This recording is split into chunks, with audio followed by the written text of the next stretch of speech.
أنا waxaan soo istaagay anuu waxaan noqon marka sharafta si gaar ah madaxda dawladda oo nagala joogaan agaasimaha ganacsiga iyo dalxiiska iyo agaasimaha wasaaradda isgaarsiinta iyo tiknoolajiyadda iyo agaasimaha beeraha inoo soo socda waxa kale oo mahadnaqi doonaa labada agaasimo waaxeed oo nala soo bilaabay hawshan la waday Axmed Nuur oo ka socday wasaaradda muxuu ahaayay beeraha gaar ahaan waaxda cilmi baarista iyo fidinta oo isagu hawshan la waday iyaga ismaha waaxda innovationka ama halabuurka digitalizationka Absamed si gaar ah ugu mahadnaqaya labada agaasime sababtoo ah way nala soo bilaabeen waxa kale oo mahadnaqaya Telesom Academy Abdiqaadir iyo Kayd iyo sidoo kale Fikir Kam Cabdiladiif Roble iyo teamkiisa iyagana si gaar ah ugu mahadnaqaya hackathon kulay Cabdiladiif sharaxi doono su'aalo badan ay iga soo noqdeen anigu markaan Soomaaliyeed waxay noqotoon marathonka teknoolajiyadda ama tartanka teknoolajiyadda sababta hackathon oo technology la xiriira toonna waa de marathon ba laga soo qaatay marka waa dhalinyartiin reer Soomaaliland u badan ee ka shaqeysta computer science iyo technology-ga ayaa 3 cisho ku qaadanayay xarunta Telesom Academy coding competition iyo training ay si gaar ah u siinayeen khabiir ka socday muxuu ahaayay beeraha dhinaca beeraha iyo sidoo kale khabiir kale oo dhinaca coding-ka iyo khabiir kale oo isaguna dhinaca business-ka markay qaateen muxuu ahaayay tababarka iyo wacyigelinta iyagu waxay bilaabeen markaa inay develop gareeyaan solutions iyo applications ay xal ugu raadinayaan theme-ka aynu qaadanay oo ah beeraha iyo cunto yarida ama agriculture and food security ujeedada ugu weyn ee Telesom ay barnaamijkan u sponsor gareysay oo ay rabto in sanad walba insha Allah uu garanayay ku beero barnaamijyada horumarinta waxa weeyaan inuu dhiirigelino dhalinyarada gaar ahaan dhalinyarada technology-ga ku jirta sababta Telesom waxay diyaarisay infrastructure internet-kii bay diyaarisay gaar ahaan fiber-ka iyo 5G-ga marka internet-ka ama infrastructure waxyaabaha xambaarayaan waxa kamid ah solution-ka dhalinyarada ay soo saarayaan oo faa'iido u noqon doona qaybaha kala duwan ee nolosha ee noqoto beeraha caafimaadka dhaqaalaha iyo arrimaha bulshada run ahaantii annaga Telesom Academy ahaan waxaanu suurtagelinay inaan hoos karayno barnaamijkaasi hagno wixii tala iyo tusaalana aanu kaga qayb qaadano Telesom Academy haddii si kooban idinku sheego Telesom Academy waxa weeye qayb ka mid ah Telesom Group oo loogu talagalay kobcinta aqoonta iyo xirfadda shaqaale weynaha Telesom Group ujeedada loo aasaasay ugu muhiimsani waa taa laakiin intaas oo kaliya kuma koobna waxay ka qayb qaadataa oo kale hal abuurada noocan oo kale ah iyo in ay isku soo dhaweyso xirfadaha suuqa looga baahan yahay ee dhalinyartu u baahan tahay iyo aqoonta iyo khibradda ay lahayd Telesom dhinaca ICT-ga taasi baa nuxurka ugu muhiimsan uu yahay iyo sidee baynu u kobcin karnaa guud ahaan aqoonta la xiriirta dhinaca teknoolajiyadda halkadoon waxa weeye waa sanadkii labaad aan qabano halkadoon sanadkan waxaan sameynay waxaan la kaashanay Telesom iyo Telesom Academy si aan hackathon kana ka dhigno hackathon ka weyn kii sanadkii hore aan qabanay marka hackathon kan waxa ka soo qayb galay 25 participants baa ka soo qayb galay 25 participants ka marka waxa la sameeyay 5 group oo loo kala jibiyay markaas la soo dhex dhigay theme kan agriculture and food security marka waxa la doonayay in 5 team ay xal u keenaan agriculture and food security marka waxyaalaha aan aragnay waxa weeyaan waxyaalaha lagu farxay waxa weeye applications kama kan soo bandhignay baraha bulshada ama social media waxay soo codsaday 100 qof wax ka badan marka waxaan ku khasbaneen in applications ka xidhno muddo 2 days wax ka yar in applications ka xidhno marka waxa ka muuqata inay jiraan dhalinyaro badan oo doonay in hab abuurkooda iyo waxa in ay tartankan ay ka soo qayb galaan marka programka qaabku dhacay waxa ahayd 3 days ba ardaydu imanayeen from 7 in the morning abaka furmiyeen ilaa 5 galabnimo waxay joogeen xarunta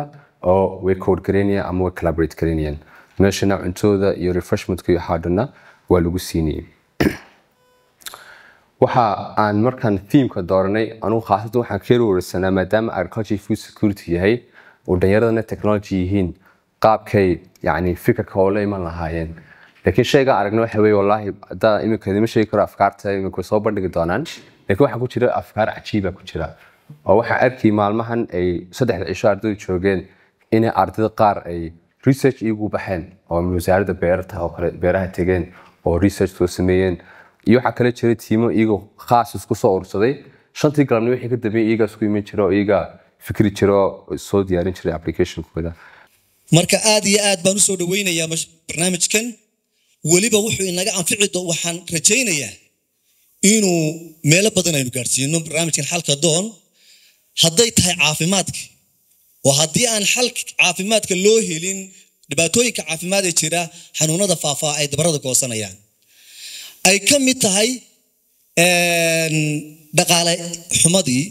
iyo marka waxa weeye haddii aan dhibaatooyinka dhaqaale la helin sidaa imika dee beeruhu ay wax soo saarku dhaqaale ka mid yahay uu dhacayo marka waxa weeye hoos u dhac dhaqaale inflationkii iyo sicir bararkii cirka isku shareera marka beeraheenu waxba ka soo goy waayaan wixii dee la keenayay ay oo dee sidaa laga warrabay transportation غير العادي la socdaa ay cirka isku sii shareeraan dhibaatooyin badan ay dhacaan aad iyo aad baan u soo dhaweynayaa aad iyo aad baan idinku hambalyeynayaa annaguna insha Allah ta'ala ka wasaarad ahaan wixii aanu la qaban karo dhalinyarada dhinaca tiknoolajiyada waanu la qaban doonaa insha Allah ta'ala halka soo qoro waxay problem solving wada fariisan xal baan raadini waa la wada discuss kareyn problemkiiba solution loo raadin marka afar maskaxood baa hal maskaxood ka fiican marka baro faa'iidada uu leeyahay halka soo kuwa kaas maanta aynu uga baahi badannahay inaynu innovations badan spaces badan oo innovationka aynu keenno oo kobcino ma jirto waayo dhaqaaleeni baa kobcaya horumar baynu ku soconaa horumarka iyo innovationka iyo technology-gu way isla jaan qaadaan teknolojiyadu markay ugu wacan tahay sida ugu qurxoon lagu fikirayo waxa weeye inay dadka isa soo gaarsiiso oo ay dadka wax u qabato oo ay noqoto enabler loo isticmaalayo in wanaag lagu sameeyo inaanay noqon wax lagu kala tago iminka teknolojiyad 5G baynu magaalooyinkii maraynaa moobiladii ugu dambeeyaynu isticmaalaynaa dhalinyarada khubarada baynu haynaa dee ilaa AI inay ku daraan sistemadooda gaadhay dadkeenii kale ee laga yaabo inay beeraha joogeen ee weliba aan jeclaan lahaa luqadda aynu markaynu tilmaamaynana inaynu odhan dadka aan aqoonta lahayn oo kale ama sidaa kelmado ka yara habboonna inuu isticmaalno beeruhu inta badan magaalooyinkii kuma yaalaan marka in ayagana aynu xoogga saarno waa inaynu ilaawin infrastructure-ka oo hadday noqoto skillskooda in la dhiso in loo iibiyo ama la gaadhsiiyo teknolojiyadan oo smartphoneski ugu horeeyaan in internetkii oo dheeraynaya la gaadhsiiyo waa arrin u yaala dowladda marka koobaad iyo sharaa'igta waaweyn ee sektorka inoogu jira dhalinyarteenu waxaa fiican inay isku diyaargareeyaan keliya inaanay ka shaqaysanin waddankeena oo keliya ay u diyaargaroobaan barnaamij kasta oo ay halkan ku diyaariyaan inay dibaddana ka iibin karaan waddano fara badanna ay u baahan yihiin waxaasoo dhan waxay ku xidhan tahay oo hackathonka tusaale ahaan kugu dhiirigelinaya wuxuu yahay wuu ku challenge garaynaya hal abuur buu kaaga baahan yahay challenge baa yaala issues of sustainability baa yaala dan inaad adigu hankeedii yeelato ah anoo halkan jooga ayaan Russia wax ka iibin karaa Germany wax ka iibin karaa Finland wax ka iibin karaa and technologies-ka hadda cusub ay ka mid yihiin blockchain-ka oo kalena wuxuu inoo suuro gelinayaa oo ah mar walbana aan ku soo celiyaa madal kastoo lagaga hadlayo oo ah kacaanka warshadaha ee afraad wiinala jooga already uu bilaabmay waxa ugu muhiimsanna oo center oo ahina wuxuu yahay waa artificial intelligence-ka iyo blockchain-ka iyo ay ka mid yihiin waxa uu inoo suuro gelinayaa oo inoo fudeydinayaa in adoo Somaliland iska degan aad company Australia ku yeelato in adoo Somaliland degan aad company shuraaka wada geli kartaan Thailand ku yaala oo smart contracts la sameyn doono halkii hadda adag tahay caqabadaha fara badan ee Linus. As I said earlier, I'm an agricultural specialist and I don't have much experience in programming. But I strongly believe that using technologies in agriculture can help us make big improvements and solve many problems. Technology gives us useful tools, but it's also very important to make sure farmers can use those tools in their daily life or works easier to improve their harvesting or incomes. We're ognahay in technology-ga iyo beeruhu baa yihiin sector-iska ugu muhiimsan ee hadda horumarka dhinaca adduunyada u jihaysatay sector-iska runtii riixaya ee dhaqaalaha dunida kobcinaya inay yihiin waa la isku raacsan yahay inaynu sector-iska dhiirigelino oo aynu ka shaqeyno oo maalgelintooda iyo horumarintooda ka shaqeynaana waa muhiimad weyn ayay runtii leedahay barnaamijyada noocana in la qabto oo dalkeena ay ku bataana faa'iidooyin fara badan bay leedahay sidii la sheegay waa inuu sii labilaabnaa laba jibaarnaa Telesom iyo shirkadaha kale ee la midka ah ee dhaqaalaha dalka hayaana ay kaalin runtii ka qaataan ayaa muhiima dawladuna runtii kaalinteeda qaadataa shirkadda Telesom mar kale waxaan ugu mahadnaqayaa waa shirkadaha ugu mudan ee ugu waaweyn haddana inta ugu horeysa waxaan runtii garab siisa dawladda Somaliland laamaheeda kala duwan iyo wasaaradaheeda oo runtii aad iyo aad ula shaqeysa iyaduna shirkad ahaan ee Somaliland ku liibaantay oo runtii shirkad aad iyo aad ballaaran ku noqotay xasiloonida iyo deganaanta iyo dawladnimada qaranka hawshan kale ay qabteen oo ku bogaadinaynaa ka wasaarad ahaanna waxaan ballan qaadaynaa dhalinyarada iyagoo koox-kooxa iyo iyagoo isku dhanba insha Allah in anaguna la fadhiisan doono in halkaa laga sii ambaqaadi doono hawshan iminka bilowga ay bilaabeen dee bar bilowga ah waynu ognahay haddayna gamcaha isqabsan dawladnimaduna waa curdin ma lihin dhaqaale buuran laakiin marka saa la isku tashado hal abuurka iyo wada shaqaynta iyo isimaadku u yimaado Soomaalidu waxay tiraahdaa war la heliyaaba tale la hel wax badan baa inoo qabsoomayaan kolley si guud hiigsiga Telesom waxa weeyaan in aan ku sameyno transformation iyo enrichment ku sameyno nolosha mujtamaca wadanka ku nool iyo community-ga tanina runtii inkastuu kooban yahay mashruucan gacantii aanu ka geysnayna ay kooban tahay haddana waa wax mashruuc ay ballaaran tahay saameyntiisu oo midho dhal fiican runtii keeni karaya